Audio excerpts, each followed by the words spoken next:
Summons. The story opens aboard the massive alien command ship Dominion's Edge, floating in the void between galaxies. The bridge buzzes with activity as multiple alien species work together under the banner of the Galactic Defense Coalition. Admiral Kor, a tall reptilian being with silver scales, studies the holographic display showing a dying galaxy consumed by darkness. The Devourers have consumed another star system, reports Lieutenant Vex, a four-armed insectoid officer. At this rate, they will reach the Coalition worlds within 6 cycles. The Devourers are an ancient enemy, a swarm of mechanical beings that consume entire worlds, converting matter into energy to fuel their endless expansion. They have already destroyed 3 galaxies, and now they threaten the Coalition's home. Admiral Kor turns to the assembled War Council. Representatives from dozens of species fill the chamber, some floating in energy fields, others breathing exotic gases through masks. Each represents civilizations millions of years old, with technology that bends the laws of physics.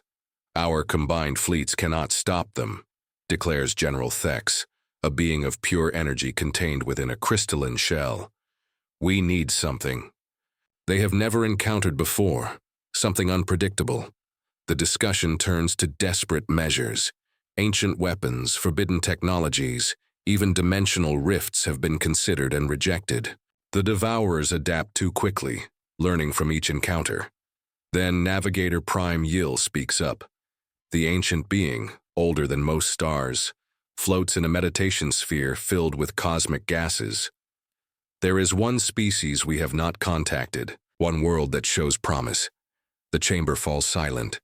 Yil rarely speaks, but when she does, entire civilizations listen. In the outer rim of the third spiral arm, there exists a young species. They call themselves humans. Their world is primitive.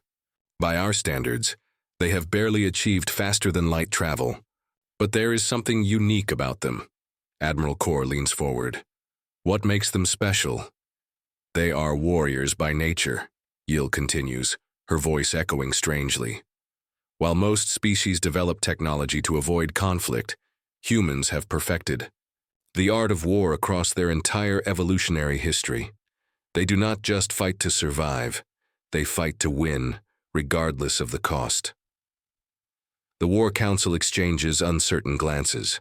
Several species represented in the chamber evolved past their violent phases millions of years ago. The concept of a species that embraces warfare is both fascinating and terrifying. But they are primitives. Objects Commander Vel, a gaseous being speaking through mechanical translators. What can they possibly offer that our advanced civilizations cannot? Yil's form brightens slightly, the equivalent of a smile. Unpredictability, chaos. The one thing the Devourers cannot calculate or adapt to quickly enough. Humans do not fight like us. They do not follow logical patterns or retreat when defeat seems certain. They improvise, sacrifice, and find victory in impossible situations. She activates a holographic display showing Earth. The blue-green world spins slowly, looking peaceful from space. But the data streams tell a different story. A planet where warfare has driven innovation for millennia, where beings regularly risk everything for causes greater than themselves. They have a saying, Yil continues, "Hold my beer and watch this." It represents their willingness to attempt the impossible simply because it has never been done before. Admiral Kor studies the data. Human military history shows conflicts where vastly outnumbered forces achieved victory through tactics that defied conventional wisdom. Their weapons technology, while primitive, shows remarkable creativity and effectiveness. We would be asking them to fight an enemy they cannot comprehend, General Thex points out. It seems cruel to involve such a young species in our war. The Devourers will reach their system eventually, Yil responds. If we fall, they fall with us. But if we give them the chance to fight beside us, to use their unique perspective against an enemy that has never faced their kind of warfare, the implication hangs in the air. The Coalition's most advanced civilizations have failed to stop the Devourers.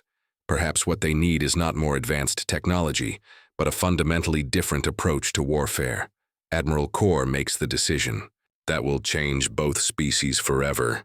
Prepare the dimensional gateway. We will make contact with these humans, but we approach them honestly, as allies seeking aid, not as conquerors demanding service.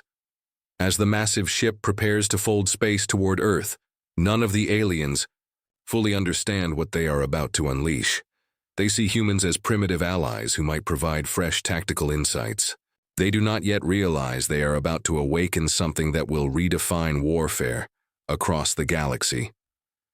The first phase of humanity's introduction to galactic warfare is about to begin. First contact. The dimensional rift opens above Earth's moon, invisible to most human detection systems, but blazing like a beacon to those who know how to look.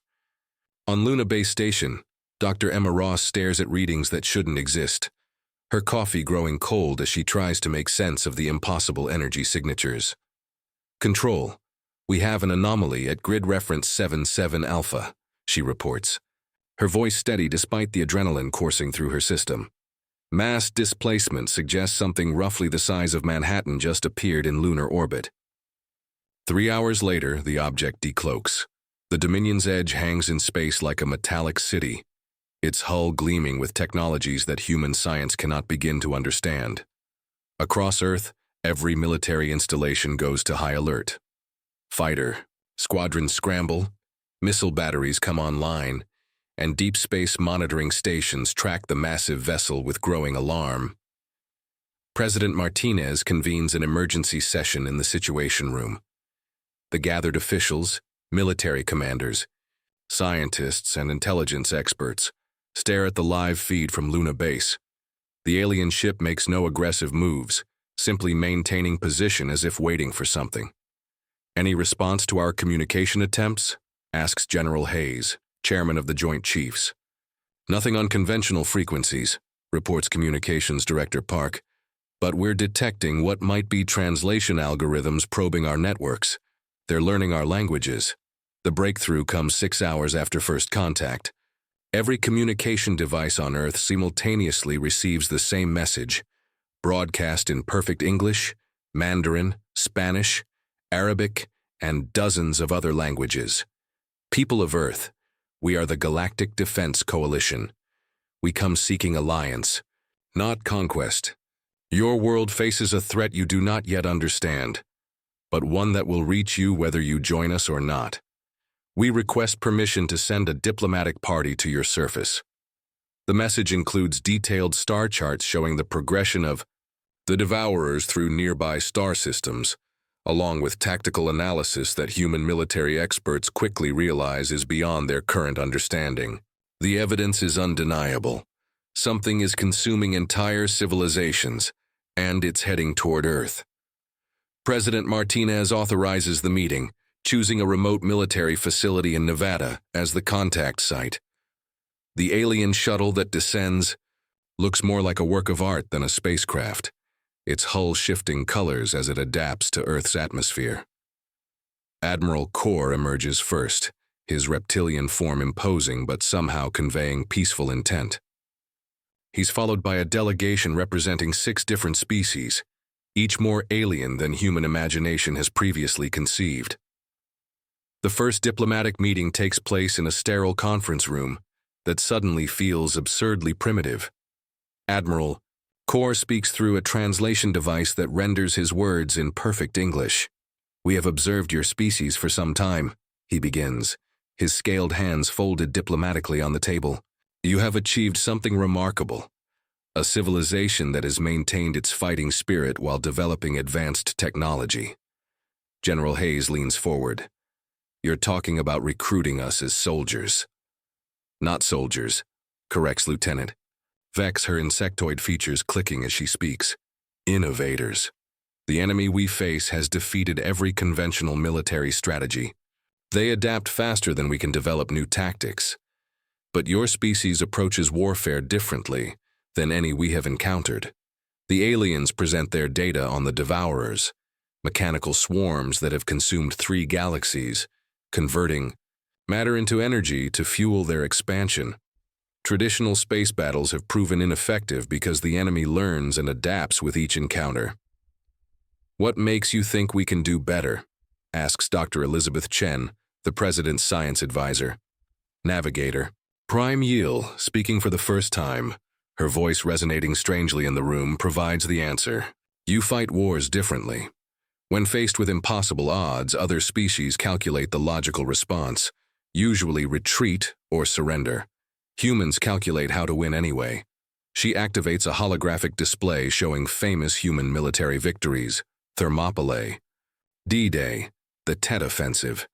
You call them impossible victories.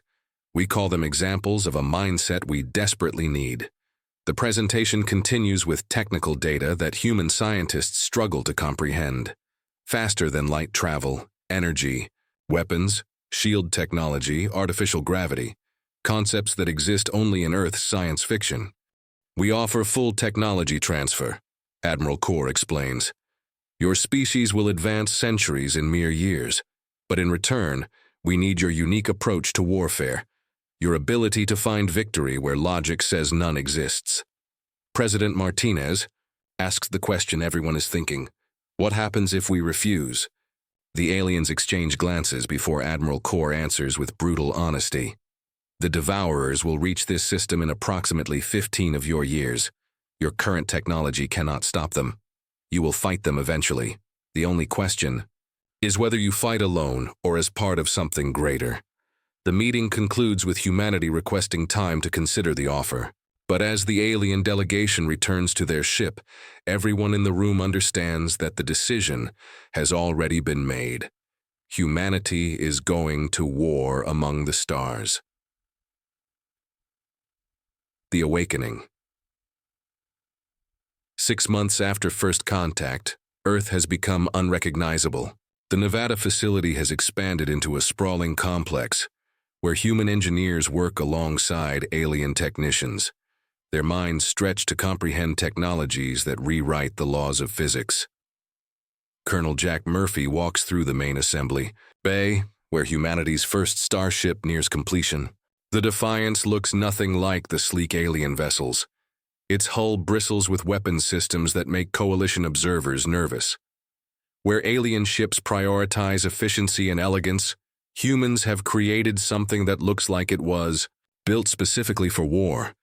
"The fusion cannons are operational," reports Chief Engineer Lisa Park, her hands moving across holographic controls that would have been magic to her a year ago. "Power output is exceeding coalition projections by 30%. Murphy nods, watching human technicians install weapon systems that blend alien technology with distinctly human innovation.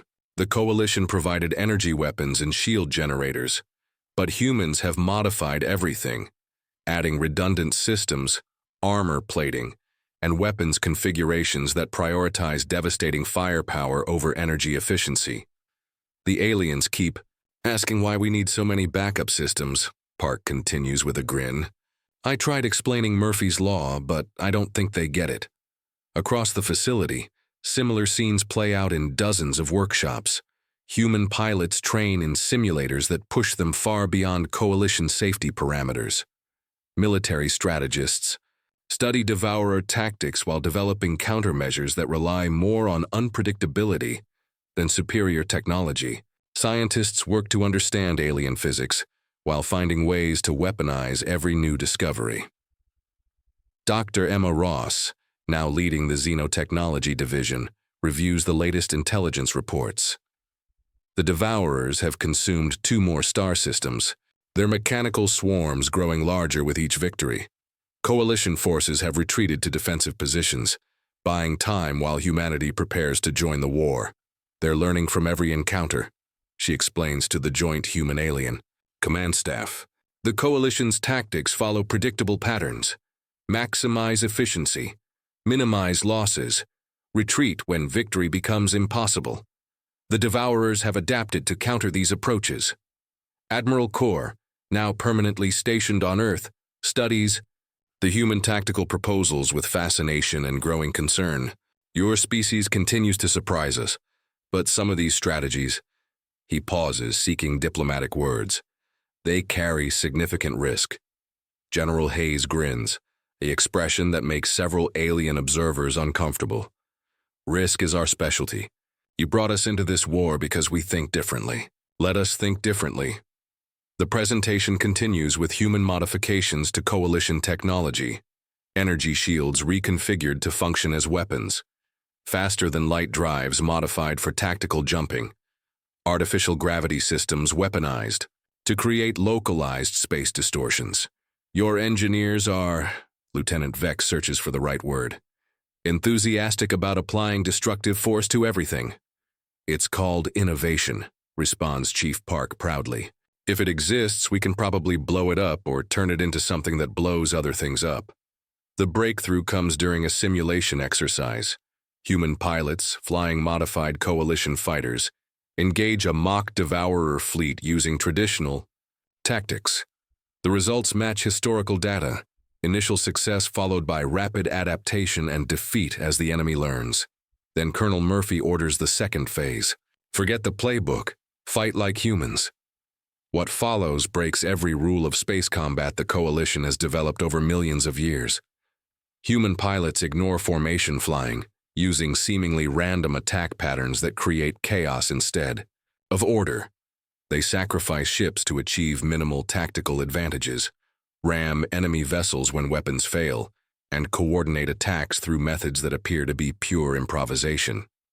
The mock devourers, programmed with all known enemy adaptations, cannot adjust fast enough. The human tactics are too unpredictable, too willing to accept losses that other species would consider unacceptable. Fascinating, whispers Navigator Prime Yill, observing from the command center. They fight like they are already dead, which makes them impossible to defeat through fear or logical intimidation. The simulation ends with human victory, but at a cost that horrifies the alien observers. 60% casualties, massive resource expenditure, and tactical decisions that bordered on suicidal. This is not sustainable, objects Admiral Core. Your species cannot win through sacrifice alone. General Hayes turns to face the alien commander, his expression serious. You still don't understand what you've awakened. We're not just willing to die for victory. We're willing to live for it. Every loss teaches us something new. Every setback makes us more dangerous.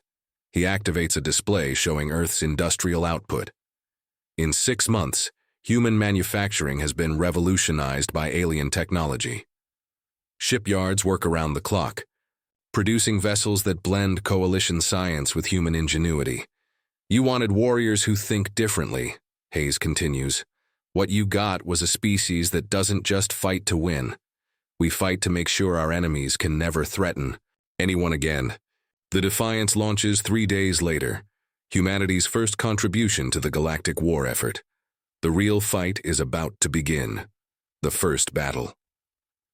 The Kepler system dies under a mechanical storm of death and consumption. Devourer swarms stretch across space like metallic cancer, their harvester ships reducing planets to raw materials, while constructor vessels build new weapons from the remains. Admiral Core watches the tactical display aboard the Dominion's Edge, his scaled hands clenched in frustration. 14 coalition fleets destroyed, reports Lieutenant Vex, her voice carrying the weight of millions of lost lives. The enemy has adapted to our graviton lance formations and dimensional strike tactics. Our forces are in full retreat. The human ship Defiance holds position at the edge of the battle zone, its crew analyzing enemy movements with predatory patience. Colonel Murphy studies the Devourer formations, noting how they respond to conventional attacks with mechanical precision. They're learning machines, he observes, speaking into his communicator to the Joint Command Staff. Every shot we fire, every tactic we use gets added to their database. No wonder the Coalition can't win. They're fighting an enemy that gets smarter with every battle. General Hayes responds from Earth Command. What's your assessment, Colonel?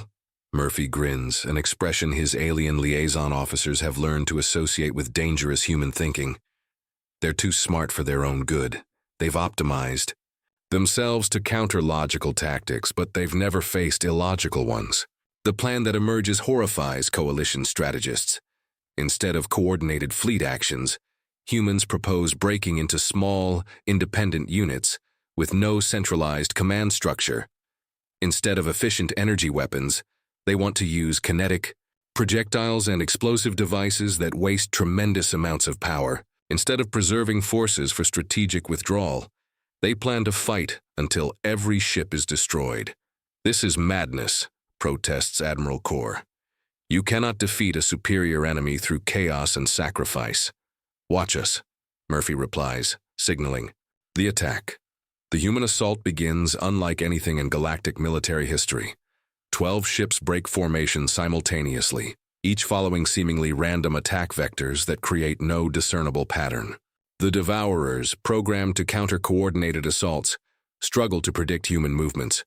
The Defiance leads the charge, its modified engines creating gravitational distortions that serve no apparent tactical purpose. Devourer interceptors move to engage, their adaptive programming analyzing human weapon signatures and developing countermeasures. Then Murphy orders the first surprise. All ships execute Murphy's gambit. The human vessels suddenly reverse thrust, their crews enduring crushing G-forces as they decelerate directly into enemy formation. The maneuver serves no logical purpose. It puts human ships in maximum danger while achieving minimal tactical advantage. But logic isn't the point. The Devourers, expecting continued forward momentum, overshoot their targets. In the 3 seconds of confusion that follow, human weapons platforms deploy their true surprise. Kinetic kill vehicles that ignore energy shields entirely. Solid metal projectiles, accelerated to significant fractions of light speed, punch through Devourer hulls, like bullets through paper.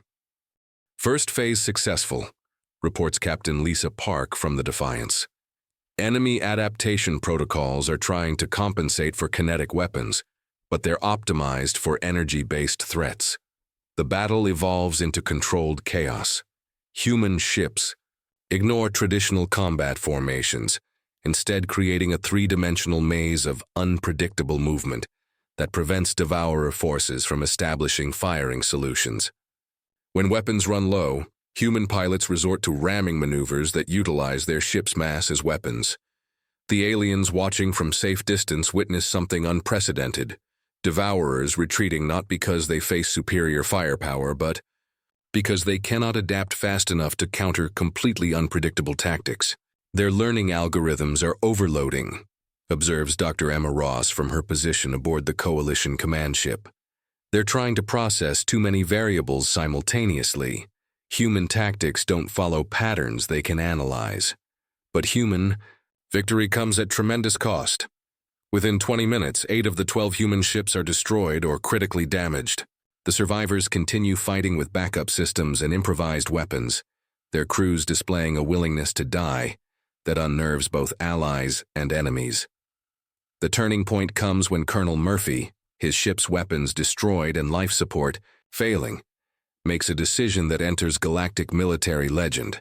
The Defiance, its hull breached and engines overloading, accelerates directly toward the largest Devourer constructor ship.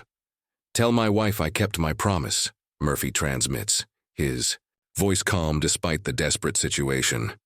"And tell the Coalition this is how humans say goodbye." The Defiance strikes the constructor at near light speed, its impact creating a nuclear-scale explosion that destroys the enemy flagship and 3 surrounding vessels. The remaining Devourer forces, their adaptation protocols overwhelmed by human unpredictability, withdraw from the system. As rescue ships move to recover human survivors, Admiral Core stares at the tactical display in stunned silence. Humanity has achieved something no Coalition force has managed in 3 years of warfare. They have made the Devourers retreat through tactical superiority rather than overwhelming firepower. They fight like they are already dead, whispers Navigator Prime Yield, which makes them impossible to defeat. The first human victory has shown the galaxy something new: warfare as an art form, practiced by a species that refuses to accept defeat. The superweapon unleashed years after first contact. Earth has become the beating heart of galactic warfare. The planet bristles with shipyards, training facilities, and research complexes, where human ingenuity combines with alien technology to create weapons that redefine the laws of physics. But the greatest weapon humanity brings to the galactic war isn't made of metal or energy. It's something far more dangerous. Admiral Kor stands in the command center of humanity's first space station, Valhalla, watching as the latest intelligence reports stream in. The Devourers have consumed 17 star systems since the battle at Kepler, but something has changed. Their advancement has slowed, their attacks have become cautious, and for the first time in galactic history, they've avoided several systems entirely. They're learning to fear us, reports Colonel Sarah Kim, now commanding the Human Expeditionary Force. Our unpredictability has introduced a variable they can't calculate: uncertainty. The transformation of human military doctrine has been spectacular. Working with coalition technology, human engineers have created ships that function more like guided missiles than traditional vessels. The new Berserker-class fighters have no life support systems beyond emergency oxygen. There, pilots expect to die in battle, which allows for designs that prioritize destruction over survival. The coalition species still don't understand what we've done, explains Dr. Emma Ross, now heading the Joint Xenotechnology Program. They keep asking for our secret weapon, but they're looking at the wrong thing. Our weapons are impressive, but they're not what's winning this war. General Hayes nods from his position at the strategic display. Around him, human and alien officers work together with an efficiency that would have been impossible 3 years ago. The weapon is us, our entire approach to warfare. The latest battle reports confirm this assessment. Human tactics have evolved beyond simple unpredictability into something approaching strategic genius. Where other species fight to minimize losses and maximize territorial gain, humans fight to break enemy morale and decision-making capability. The proof comes in the form of a captured Devourer scout vessel, the first enemy ship taken intact in the entire war. Analysis of its programming reveals something unprecedented: uncertainty protocols. The Devourers have modified their decision-making algorithms to account for human unpredictability, but this adaptation has introduced a fatal flaw. They're paralyzed by doubt, reports Lieutenant Commander Torres, the Coalition's chief xenopsychologist. For the first time in their existence, they face an enemy they cannot predict, and it's affecting their overall strategic thinking. The breakthrough leads to humanity's most audacious plan yet. Operation Wildcard involves a coordinated assault on the Devourer staging area in the Proxima Nebula, but the attack itself is secondary to its psychological impact. Every human ship will be equipped with a different tactical doctrine, creating a battle environment so chaotic that enemy adaptation becomes impossible. You're asking us to sacrifice logic itself, objects Admiral Kor, reviewing the human battle plan. This strategy has no coherent objective beyond creating confusion. Exactly, grins General Hayes. We're not trying to destroy their fleet. We're trying to break their ability to make decisions. Once they stop thinking clearly, they become just another enemy we can defeat through superior firepower. The assault begins with humanity's signature. Opening move: complete tactical unpredictability. 300 human ships approach the nebula using entirely different strategies. Some employ stealth technology, others broadcast their positions while playing Earth music at maximum volume. Several ships appear to be retreating while others charge directly into enemy formations. The Devourers, their programming struggling to process the contradictory data, make their first tactical error in millions of years. They hesitate. In that moment of uncertainty, coalition forces strike. The combined firepower of dozens of species, coordinated through human tactical networks, devastates the Devourer staging area. But more importantly, it demonstrates something that changes the nature of galactic warfare forever. They can be beaten, whispers Navigator Prime Yil, watching as enemy forces withdraw in disorder. Not through superior technology or overwhelming force, but through the simple act of making them doubt themselves. The victory at Proxima Nebula marks the turning point of the Galactic War. Devourer forces, once unstoppable in their mechanical precision, begin making strategic errors. They avoid systems where humans might be present, delay attacks while calculating uncertainty factors, and worst of all, they begin retreating from battles they could win simply because human presence introduces too many unknown variables. Within 6 months, the mechanical tide begins to recede. Systems that were written off as lost report devourer forces withdrawing without explanation. The enemy that consumed 3 galaxies has been stopped not by superior firepower, but by the introduction of chaos into their perfectly ordered existence. Standing on the bridge of Valhalla, Admiral Kor finally understands what the Coalition has unleashed. Humanity's true superweapon isn't their technology or their tactics. It's their fundamental refusal to accept the impossible. We didn't recruit soldiers, he realizes aloud. We recruited teachers. They've taught the universe how to fight back. The war continues, but for the first time in galactic history, victory seems possible. The end.